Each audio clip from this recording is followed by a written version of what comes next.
Seashells, beads, arrowheads, discs, paper, crypto. Let's talk about money. Hello everyone, Funky Monkey here. Welcome to today's episode. I missed you all. Last week I was on vacation and I decided to skip on a video as I really wanted to recharge my batteries, and I spent almost the whole time playing the latest World of Warcraft expansion. But now I'm back and I'm ready to take you on a new journey through history so that you get some more information for your next TTRPG session or any other creative outlet, or simply to have enough information, trivia information, so you could annoy those around you. Now, seeing how the winter holidays are almost upon us, it is a moment where people come together and spend time with family, friends, and most importantly, spend a lot of money. At least some of us do. So I thought that it would be a great topic to talk about all the odd shapes and sizes and forms currency came in across millennia throughout human history. Another reason I decided to talk about money is because I realized that in my D&D campaign, being my first campaign, I made a huge mistake and I didn't really balance the economy quite right. Now my players are swimming in such large amounts of money that they could actually buy a small to medium-sized country in my world.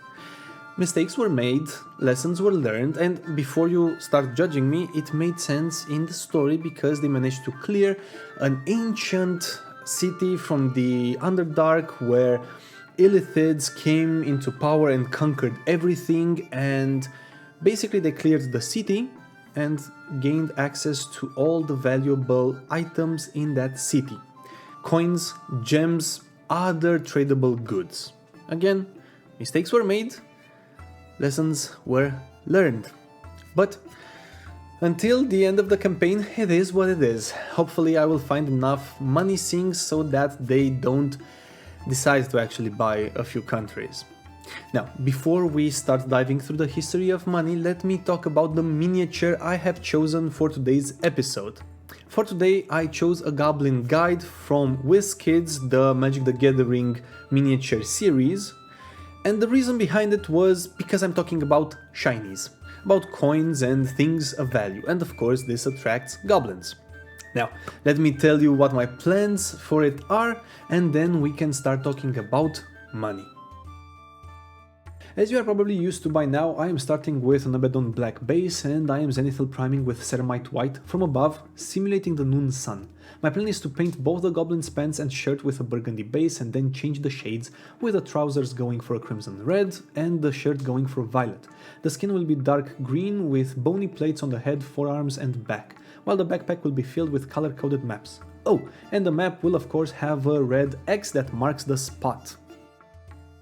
Now that you know what my plans for the miniatures are, let's go through our checklist. This time I have water in my cup because it's kinda late for coffee, I have hot cocoa in my mousse cup, and I have something to warm the spirit on such a cold winter's evening. Unfortunately, my two lovely assistants aren't around me. One of them is staring daggers from across the room because I didn't give her enough treats, while the other one is perhaps searching for treats or otherwise simply rummaging through the house. But even though they are not next to me, they are staring at me. Now, I hope you're all settled in, and let's start our dive through the history of money. We've all played board games, we've all played TTRPGs, some of us played video games in our lifetimes. We've all read stories and fantasies and fables and legends and myths from thousands of years ago, such as the Greek myths, or stories such as Cinderella and such as 1001 Nights. We all agree that these are fantasies. We all recognize them as being such, and we treat them as being fantasies. They have a very clear purpose. They are there to entertain and, most importantly, to pass down knowledge from generation to generation. Again, we all recognize them as being fantasy and we treat them as such. We can all agree that the ancient gods did not live on top of Mount Olympus in Greece. I hope we can all agree that if the glass shoe that Cinderella wore on the night of the ball actually perfectly fit, it shouldn't have fallen off. But it did. But what if I told you we all share the same fantasy on a global scale and have done so for thousands of years, and nobody seems to have a huge problem with this? Of course, there are some issues, but thus far the system has been working. The fantasy has not cracked that much. The fantasy is simple. We all agree that this has value. And of course it does. We all agree upon it having value, and governments can actually back this fantasy up. Now, people haven't always used money as we understand them today, or as we have them today throughout history. I hope you all realize that. It was a process of evolution. But let's go to the dawn of humanity and understand how people traded when money wasn't a thing. In the most prehistoric of times, people traded goods directly, going on instinct. This was called bartering. Was a sheep really worth 2 wolf pelts? Were 15 apples really worth a loaf of bread? I don't know, most likely not. But people traded what they had in excess for things that they lacked. It was only a matter of time and charisma and perseverance before you actually found somebody who needed what you had and had what you needed. Slowly, bartering helped in establishing the idea that goods could actually have a set worth. The next time people went to trade a sheep, they knew it was worth around 2 wolf pelts. Just a disclaimer, just to put it out there, I don't really know if a sheep was actually worth 2 wolf pelts or 15 bricks or 15 kegs of wine. It doesn't matter. The point is that you get the idea. Now, the upside of bartering meant that you could trade what you had in excess, and there were almost always people who needed what you had in excess. This allowed for easier trade, for easier communication, and of course it also had a lot of downsides, such as your resources in excess being spoiled or being stolen, or a disease killing your flocks, and so on and so forth. But for the most part, this allowed for anybody to trade with anyone for almost anything. This allowed for the diffusion of goods, of technologies, of ideas, of rituals, of values. This also allowed for certain communities to become better established, become wealthier, because they had something that other people really wanted.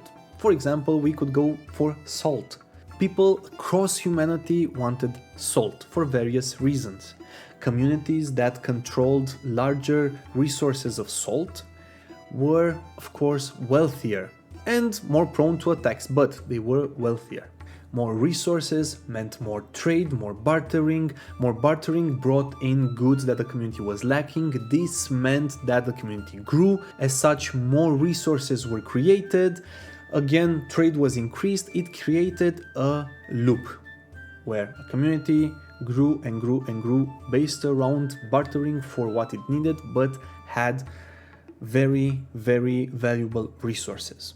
Eventually, individuals and communities started bartering for fancier and fancier stuff, and from further and further away, leading to the need for a universal currency.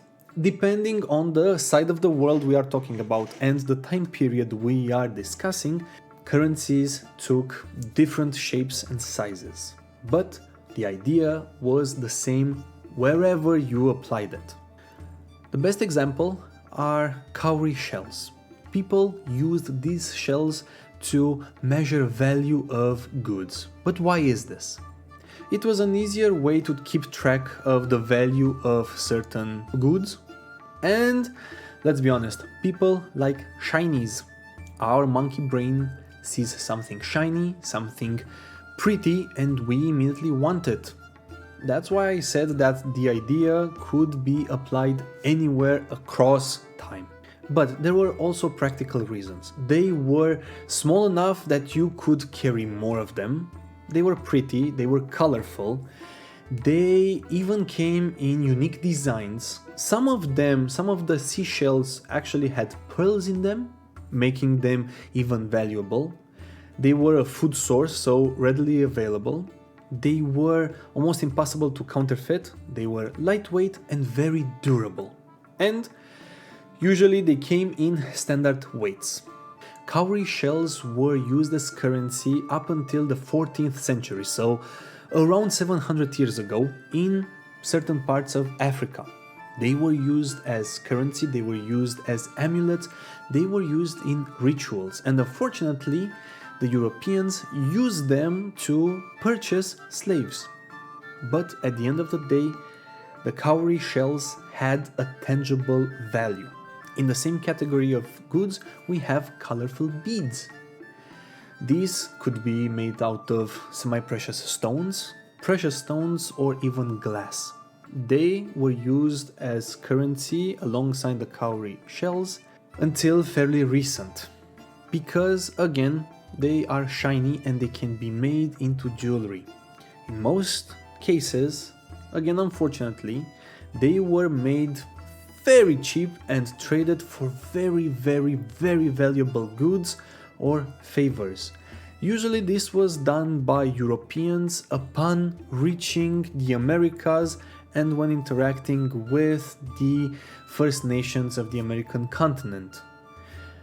The value of these beads came from the fact that those nations did not have access to such goods, they did not have access to the technology and the knowledge to make such beads, and as such, for them they were very valuable. And of course, Europeans helped by saying that they are some of the more expensive goods where they come from.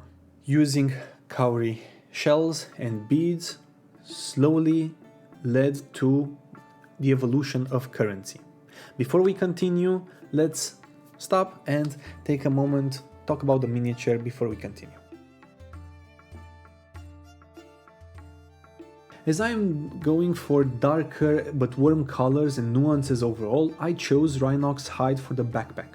Once the paint is dry, I will go in with Agrax Earthshade and add shadows on the backpack. I will then come back with a mix of Rhinox hide and Catachan flesh and finish the highlights with a mix of Catachan flesh and Administratum grey, trying to maintain the deep shadows on the equipment. Welcome back, let's continue. Besides the usage of cowrie shells, another very important milestone in the evolution of currency was the use of either semi-precious stones, chunks of materials, precious materials such as amber, or bits and pieces of metal. Because in the old days, really old days, there were multiple areas where there were surface veins of ore, usually copper, people started exploiting the shiny bits of this new material. Once they started extracting it and processing it, they started trading using it. It was shiny, it was very hard to obtain, quite rare, and as such very valuable. I remember from my days in university when we had one course, one lecture where we discussed the exploitation, the earliest methods of exploiting copper ore, how it was processed, why people were attracted to it, and basically how small-scale exploitation became large-scale exploitation and sparked the Bronze Age. This was a really interesting lecture. Anyway, depending on the part of the world we are talking about and the time period, the metal used in commerce came in different shapes and sizes. They came in the shape of small ingots, arrowheads, spades, knives, axe heads, rings, ribs, bracelets, donuts, discs, squares, triangles, you name it. What was important was the weight of said metal object. Usually when a community agreed upon a certain shape to use, They tried to make sure that all of them weighed the same. But let's go back to the shape. Why do you think people in the early Bronze Age landed on bracelets and rings and ribs and discs and donuts and all the other shapes that I mentioned? Leave a comment below, I'm really curious to hear your thoughts. The most straightforward answer is that they had multiple uses and they were easier to make. They were also easier to carry around. Bracelets and rings were also used as jewelry and they could easily be threaded on some rope. Axe heads and arrowheads, well, they were either used as weapons, and weapons were quite valuable in prehistory and in Bronze Age and usually throughout history, but they could also be made in molds, which meant you could make them very consistent and easier. Ingots, well, again, you could cast them in molds and you can stack them. Discs, they were very easy to make, it didn't take a lot of skill and they were easier to transport. Bronze bracelets, rings and ribs were found across Europe, and because they were of relatively similar weights and shapes and sizes, the theory that they were used in trade emerged. Of course, with the emergence of new currencies, bartering did not go away. Not at all. Actually, it evolved, it transformed, it gained new dimension. Now people were able to trade shiny bits of metal for sheep. You didn't have to go with the 2 wolf pelts to the market and get your sheep. I don't know why I keep going back to that example, but sure. Now you knew that the sheep was worth a set number of metal bits, and everybody around you also agreed upon the value of those metal bits. Now you didn't have to barter and convince somebody that those 2 wolf pelts were actually worth a sheep, or that that old eel sheep was actually worth 5 pelts or whatever. Now people agreed that that metal piece, regardless of its shape, was worth an X amount. With that being said, let us talk about the different kinds of currencies that emerged in different parts of the world. The Romans were really fond of arrowheads. Chinese were very fond of metal discs, while everybody agreed upon the fact that axe heads and blades were really valuable. Of course, on top of all of this, everybody loved jewelry. In 289 BCE, the Romans introduced their first metal coin made out of bronze. It was called an as. It weighed 327.45 grams or 12 ounces. This coin was the reference coin. This was the highest denomination or the highest valued coin they had. They could also divide it in smaller denominations, and it goes like this.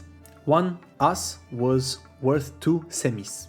Also, it was worth 3 quadrants, or 6 sextants, or 12 uncia.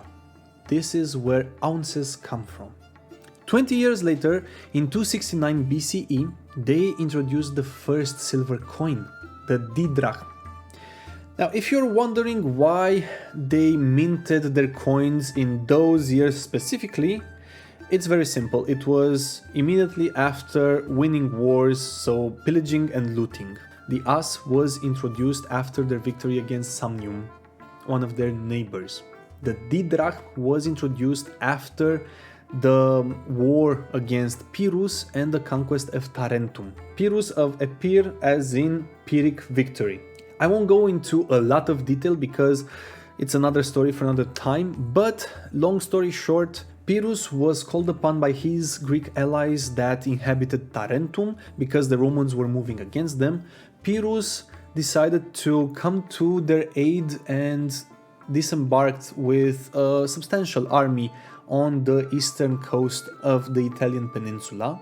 The Romans lost all of the battles against Pyrrhus, but they were so bloody and so fierce that Pyrrhus lost a lot of soldiers, being left with only a handful of able-bodied soldiers.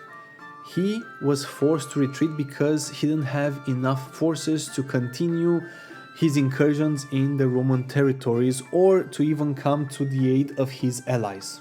He had to return to Epirus with no gains and almost losing all of his army. His victory came at such a great cost that it wasn't worth it. So this is where we get the Pyrrhic victory.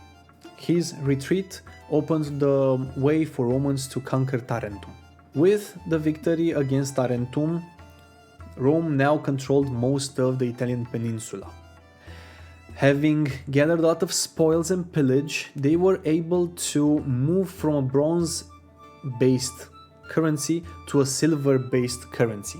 But Italy is relatively poor when it comes to precious metals. It has some deposits of tin, iron and copper, but not that much gold and silver. When they started minting silver coins, the silver coin became the reference coin. This meant that although they in theory had a silver-based economy, all bronze coins were referenced to the silver coin, the didrachm. In 235 BCE, the bronze coin was reduced by half of its weight, but it kept its value. So they made it lighter, they took out half of the material in it, but retained the value. The coin, although lighter, had the same value, could buy you the same things. In 216 BCE, after the defeat at Cannae against Hannibal Barca, the weight of the bronze coins was reduced to 4 ounces. It reached a third of its original weight. This was because of the calamity, the catastrophe that just hit Rome with the loss of such a great number of soldiers against the Carthaginians. In 187 BCE, after the victory against the Carthaginians and the conquest of Spain, the Romans gained access to territory that was very, very wealthy when it came to silver and gold, Hispania. Because of this, they even invented new mining methods just to reach the silver and gold that they wanted. This allowed them to transition from a silver-based economy to a gold-based economy. Gold became the reference coin, while silver started being circulated within the Roman territory. And the first actual common silver coin was introduced, the denarius. This could also be divided in subdivisions. 1 denarius was equal to 2 venari, 4 sesterti, or 10 ași. 1 pound of silver was divided into 72 silver coins, each weighing 4.55 grams, or the equivalent of 0.16 something ounces. With the introduction of the silver coin, the bronze as was also reduced in weight, but not in value. It was now reduced to 54 grams or 1.9888 something ounces. With the introduction of silver coins, gold became the reference currency, but it wasn't until Caesar that it actually circulated throughout the empire. Caesar, upon ending and winning the civil war against Pompey Magnus, started minting aurei. These were gold coins that were 8.19 grams or the equivalent of 0.2888 ounces. Augustus, Caesar's heir, was the one who took the right of minting silver and gold coins and moved it from the Senate under the authority or the direct authority of the emperor, leaving the Senate with its traditional responsibility of minting bronze coins. There were also 2 provinces that were allowed to mint their own coins, Syria and Egypt.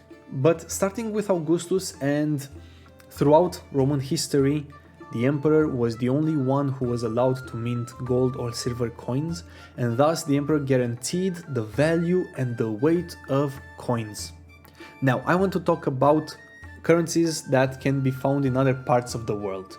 But before we do so, if you reached this far into the video, make sure you show me some love and hit that like button, as it helps this channel tremendously. Make sure you leave a comment and just drop by and say hi. And make sure you check out TW Creative Cats, my wife's YouTube channel that revolves around our two wonderful cats. And with that, let's turn our attention to the miniature, see what's going on, and then we will return. Now I am working on the map the goblin is holding and on the bone plates on his forearms and head. For this, I initially used Entry Dust as a base, shaded with Agrax Earthshade, and after reapplying the mid-tones with pure Entry Dust, I am now going in for the first round of highlights with a mix of Ushapti Bone and Zendri Dust. I will highlight the upward-facing parts of the map, placing emphasis on the edges, and I'm doing the same with the bone plates, making sure that the shadows are left in place. Okay, let's continue. And let's talk about China. The initial currency that they used was in the form of spades, as you can see below. These coins, this currency was found dating back as far as the 13th century BCE, almost 3,200 years ago. They also used cowrie shells, but interestingly enough, around 700 BCE, they started making cowrie shells out of metal. In 350 BCE, the first coin was introduced. And after the unification under the Qin dynasty, the first Chinese dynasty, in the 3rd century BCE, the Qin became the official coin. This coin was minted in the shape of a disc with a square hole in the middle. This allowed for easier transport, as the coins could be threaded on laces or on ropes, and usually it came in units of 10, and it was easier to count like this. The interesting difference between the Chinese and the Europeans was that the Chinese would cast their coins in molds, while the Europeans would hammer them into shape. Initially, their coins were made out of bronze, brass or iron, with silver and gold being rarely used, and they were either reference coins or collectibles. Minting of coins was not very centralized, and there were numerous private mints that issued coins. The central government of the Chinese Empire most oftenly would try and combat and close down and outlaw these private mints because they had a tendency of playing around with weights and values.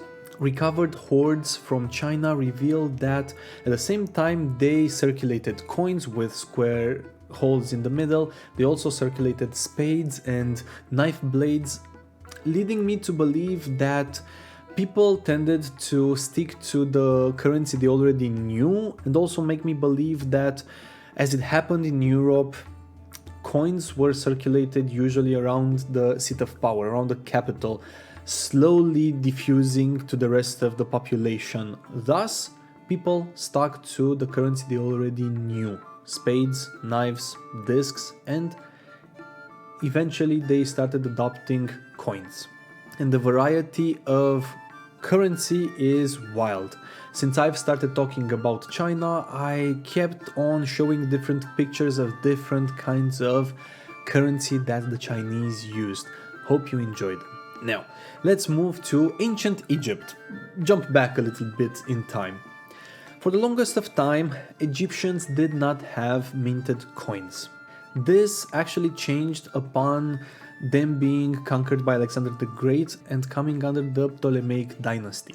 Up until that moment, the value of goods was measured in beer, grains, and oil.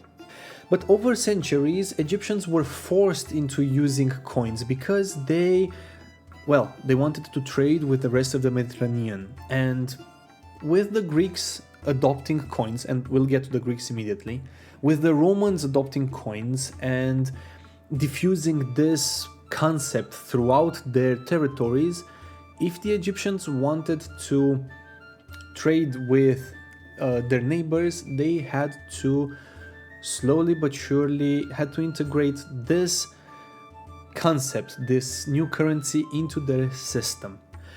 Some merchants wanted payment in coins, mercenaries most definitely wanted to be paid in coins, and with the absorption of the Egyptian kingdom in the Roman Empire, they adopted the Roman tetradrachma as their main coin, and they were given the privilege of minting their own coins. Now let's talk about ancient Greece, the people who are credited with the invention of coins.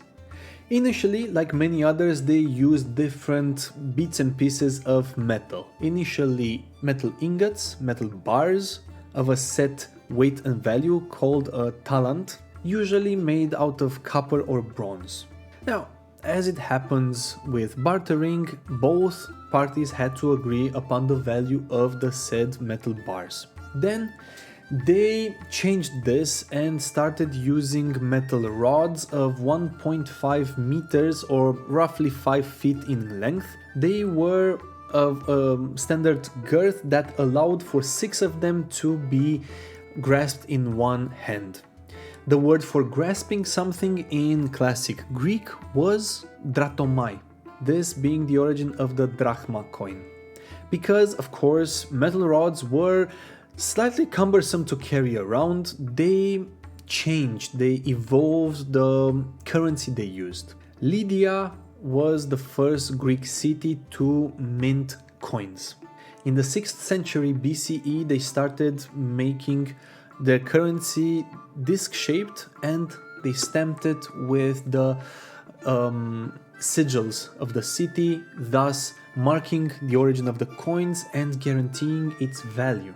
The coins were minted with slightly less precious metal against what they were valued with. I don't think that makes sense. So, the coin had a set value, but they used slightly less precious metal in the making of the coin, but kept the same value, thus allowing those who minted coins to have a slight profit margin. Of course, this resulted in abuse, in forgeries, in depreciations of the value of coins, but for the most part it worked. Actually, Athens in 406 BCE was forced to withdraw a large quantity of coins because they used so little precious metal inside that the coins themselves were almost worthless. They plated the coins in precious metal, not made them out of precious metal. The need for a somewhat universal currency was born out of the necessity of trading across the Mediterranean and for paying mercenaries, because let's be honest, it would have been kind of cumbersome to have mercenaries be paid in sheep, in cows, in amphoras, dozens of amphoras of oil or wine, in carpets, etc., etc. So the Greek city-states agreed upon this new method of payment, coins. Of course, the problem came when each city-state started minting their own coin with their own value and their own weight, and things such as the Athens incident would result. The Greeks would mint their coins out of bronze, silver, gold, or electrum. Electrum actually is a silver-gold alloy that is the weird coin that you can find in Dungeons and Dragons, and it's worth 5 gold pieces. Now you understand why. It's only half gold, the rest is silver.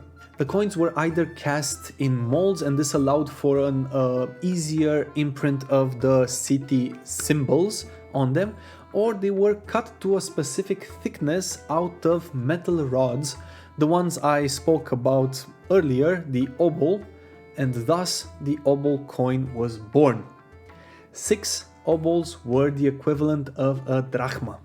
I won't go into discussions about how much things cost in ancient Greece, how much would bread cost, and so on and so forth, because that is the story for another time. And to be honest, it's very difficult to actually gauge the value of certain goods, of most goods. The most I could tell you is how many silver coins would a loaf of bread cost, or bronze in this case, because bread was rather cheap. But again, it's not something we're going to discuss this video. Now, let's take one more look at the miniature before we start wrapping things up. As I've mentioned before, I'm using a mix of Katachan Flesh and Administratum Grey as highlights for the backpack and some of the straps that tie the scrolls. Now that that's done, I am looking around for mistakes and final touches that need to be applied. I saw that indeed I made a mistake on the goblin's left hand and somehow missed a small area when applying the paint. Thus I am now going in with some WAG green and Katachan Flesh to quickly fix this. Welcome back. Okay, let's finish our story before actually wrapping things up. Let's talk about banknotes. The first printed money were used in China in the 7th century CE. These were private statements or receipts. In 1455, the system was abolished following a very severe inflation crisis. In Europe, paper money started circulating in the 17th century in Sweden, and they were a means of redeeming the value of the paper, but in gold or silver coins. Basically, let me explain this because it didn't make sense in my mind. You had a bank statement that said you could redeem 10 gold pieces, and you could go to another bank and redeem that set value of gold. Initially, this was the sole purpose of banknotes, to allow the bearer to redeem a set number of coins, either in silver or gold. But slowly, Europe moved away from these banknotes and started working with fiat money. In essence, the new system, the fiat money, meant that people who used the banknotes associated with this system were not entitled to that amount of gold or silver. They would use those banknotes with the value printed on it. Basically, they were using banknotes or bills like we use them today. Nowadays, if you go with your banknote to the bank, you won't be able to redeem the number of coins equal to the number on the bill. They simply have a certain value. The first fiat money were used between 1787 and 1815 by Great Britain to finance their war against Napoleon. Now, perhaps you are wondering why I am talking about fiat money. Well, it's quite simple. Because throughout history, people didn't always see eye to eye when it came to the value of items and of goods in general. The government had to step in and standardize the price of things, set a value, or better yet, not even standardize the price, because you can practice whatever price you want, but standardize the set value of money.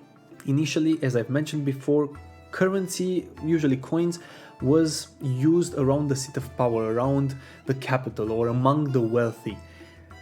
Slowly over time, did currency make it in the hands of commoners and started being used on a large scale. The state had and still has a very important role in guaranteeing the value of money. Again, in ancient China, there were private mints that played around with the value of coins, with the weight of coins. The state tried to outlaw and combat these practices precisely because they wanted everybody to be assured that the coins they are holding, the currency that they are holding, actually has the value it is said to have. In ancient Rome, the emperor reserved the right to mint silver and gold coins. Thus, the state, the emperor himself, in theory, guaranteed the value of said coins. Guaranteeing a set value for coins means that the currency is relatively stable. Of course, there were also cases like that of Athens, but those were slightly isolated cases when it came to the state. Of course, there were forgeries, of course, people played around with values and weights and clipping or filing the edges of coins, but for the most part, coins were a stable currency. Even to this day, countries have gold reserves stashed away. Of course, you heard of Fort Knox and many other gold reserves. This is precisely the point. This is precisely the reason for their existence. Roman coins actually became an international currency, and let me explain. Archaeologists managed to find hoarded Roman coins in Germany, in Scandinavia. They found Roman coins as far as China and Siberia. They were found in Africa. They were found everywhere in the known world, of course, known at that point. This wasn't because the Roman Empire had necessarily a lot of influence or that they had a very, very stable economy. No. It was because even if the value of the coin wasn't stamped on the coin, anybody who would accept payment in precious metal could simply weigh the coins and ascertain their value. Gold was gold, silver was silver, regardless of where you try to pay with the Roman coins. And as I've mentioned before, the role of the government was quite important when it came to the stability of currency. Even in ancient times, people understood that if you mint too many coins, if you release too much currency, its value would drop. As such, there were moments in Roman history when the state took currency out of circulation just to increase its value. Oh, and because I mentioned stamping coins, let us briefly talk about effigies.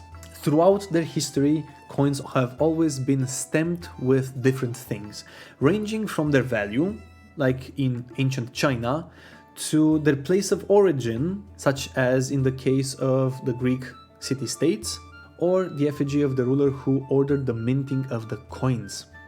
When it came to the Roman emperors, because they reserved the right of minting silver and gold coins, they always put their effigy, their portrait, on one side of the coin and on the other something that they achieved, be it a great military victory or a work of architecture. For example, under the Emperor Titus, the coins had on one side his effigy, while on the other they had the Colosseum stamped in, because he was the one who finished the construction of the Colosseum. And emperors would also stamp sometimes their titles or their achievements in office, such as the number of times they became consuls. I'll explain this in another video, but the base idea is that minting coins with different stamps and different effigies and different symbology allows specialists to identify when certain coins were minted, and in some cases the presence of coins could actually even reveal the moment a settlement was, for example, abandoned, or a fortification. I was part of a team who excavated one such fortification where the presence of coins indicated precisely the moment the fortification was abandoned. It was very, very interesting, and it's quite, I don't know how to describe it, perhaps humbling would be the correct word, to precisely know what somebody did almost 2000 years ago, not to the day, but to the year, to the month even. That's very, very interesting and, as I said, humbling, at least for me. Each new Roman emperor minted their own coins with their own effigy and their own achievements. And by the way, circulating these coins was sometimes the only way through which people in the furthest parts of the empire knew who the emperor was. That is, if the coins reached them. That was the only way of seeing the mug of the emperor and see some of their achievements. At the same time, in China, the coins would have been stamped with the value of the coin and less often with the mug of the emperor and their achievements. And with that, let's take one more look at the miniature and then start wrapping things up and ending the episode. As you might have noticed, the video is much brighter now. Earlier I thought it was too dark, so I overcompensated and went too hard in the other direction, now overexposing it. Well, lesson learned. I'm highlighting the goblin skin using a mix of rock green and ogre camo, applying it on its ears, arms and hands and the areas of the face that peek from under the bone plates on its head, and in general every bit of skin that is visible from directly above. Welcome back.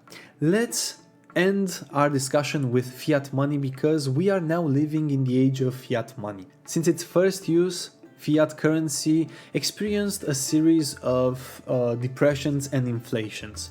Of course, something similar happened with precious metal currency throughout its long history. There were moments when the metal lost some of its value. But at the end of the day, the main difference is that a gold coin would be valued based on its weight in gold. And we're not talking only about gold. Regardless of the metal, the currency would be valued at the weight of that metal. A larger gold coin would, of course, always weigh more than a smaller gold coin and value more. Nowadays, as it happened throughout history, the state still guarantees the value of money, or at least tries to. But again, we are sharing a big fat fantasy. We all agree that a coin or a bill has a set value, and with that value we can buy something that is valued in accordance to bills and coins. This is a huge fantasy, but before you go and burn everything down to the ground, I'm not saying this is a bad fantasy. I'm not saying this is wrong. This is a good thing.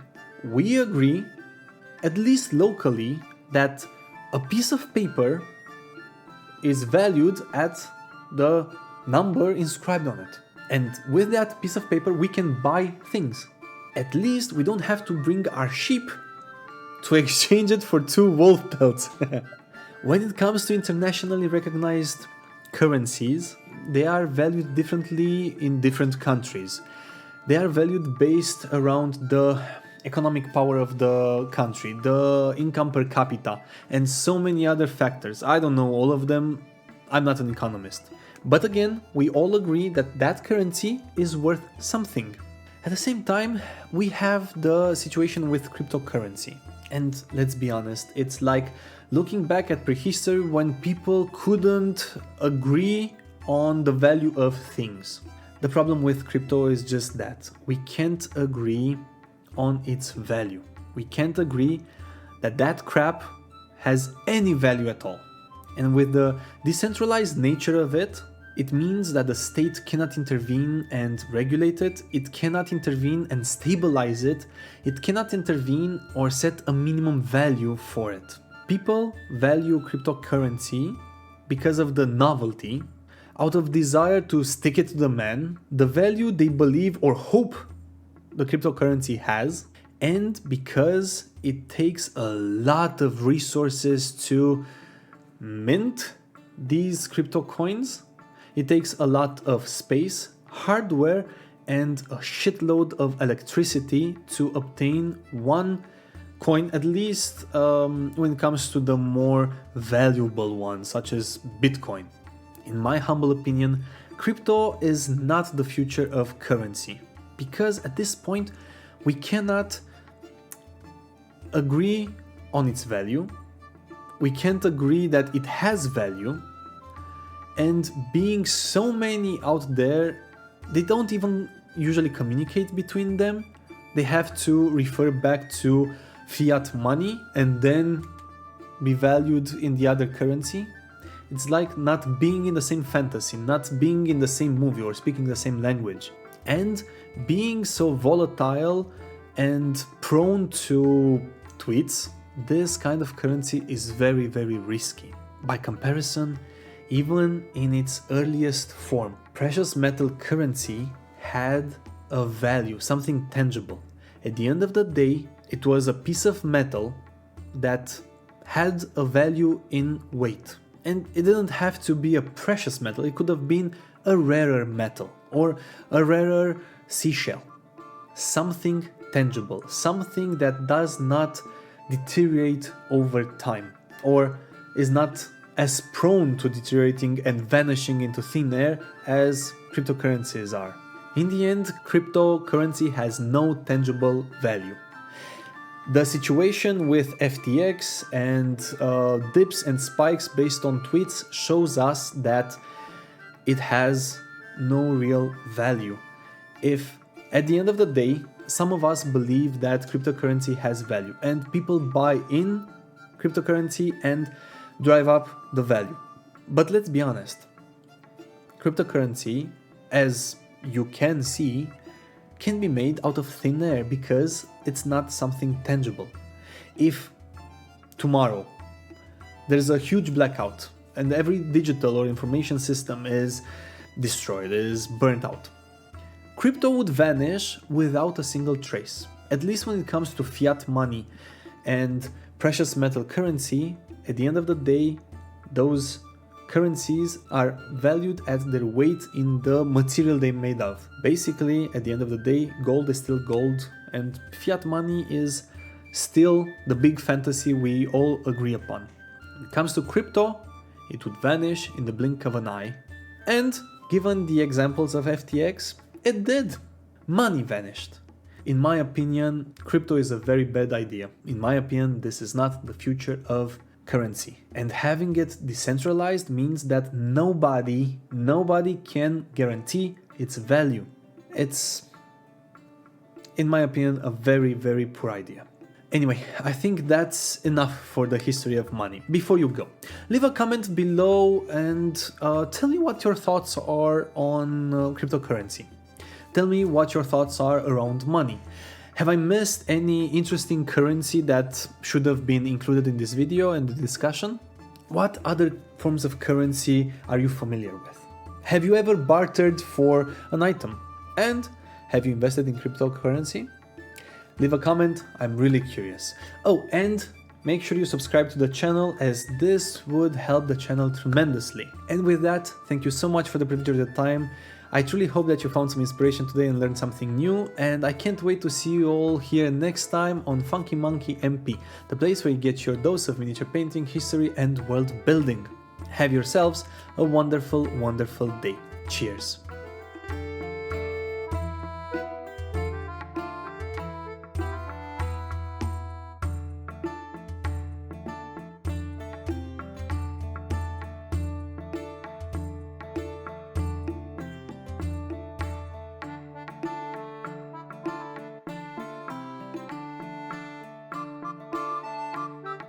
This allowed them to transition from a silver-based economy to a gold-based This allowed them to transition from a bronze-based economy